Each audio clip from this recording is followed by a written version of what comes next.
Երկաթուղու հետ կապված քննարկում չի եղել, բայց երկաթուղու հետ կապված մեր դիրքորոշումը շարունակում է մնալ նույնը։ Դա մեր սեփականությունն է եւ Հայաստանի Հանրապետությունը պետք է հնարավորություն ունենա այդ երկաթուղին օգտագործել այնպես, ինչպես ինքը նպատակահարմար է գտնում։ Ես ուզում եմ շատ հստակ լինել այս հարցով, այլընտրանք չկա սրան։ Բավարար չափով, բայց ոչ անվերջ։ Այդ հարցը պետք է լուծվի։ Ես ուզում եմ շատ հստակ լինի։ Եվ էլի եմ ասում, հիմա շատ քննարկում են, փորձում են ինչ-որ բաներ, հիմնական Հայաստանի ընդդիմությունը միջայլոց բան արեք, կալուգացի օլիգարխի միջոցով, այս կթանկանա, այն կթանկանա, այն կթանկանա։ Հայաստանում էլ բաներ կա, որ անվճարը կարող է պարզվի, որ թանգանում է։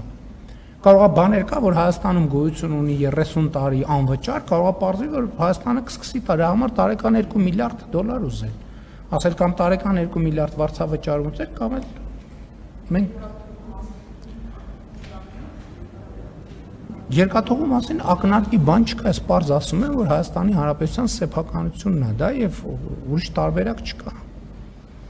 Մենք ուզում ենք բարեկամական ձևով այդ խնդիրը լուծենք։ Բարեկամական ձևով։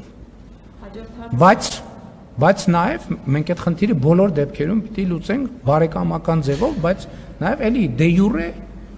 կարող է հարց ծագի, որ մենք դե յուրե որոշումներ կայացնենք։ Եթե անհամաձայնություն կա, հետո կգնանք արբիտրաժում բան կանենք, կքննարկենք։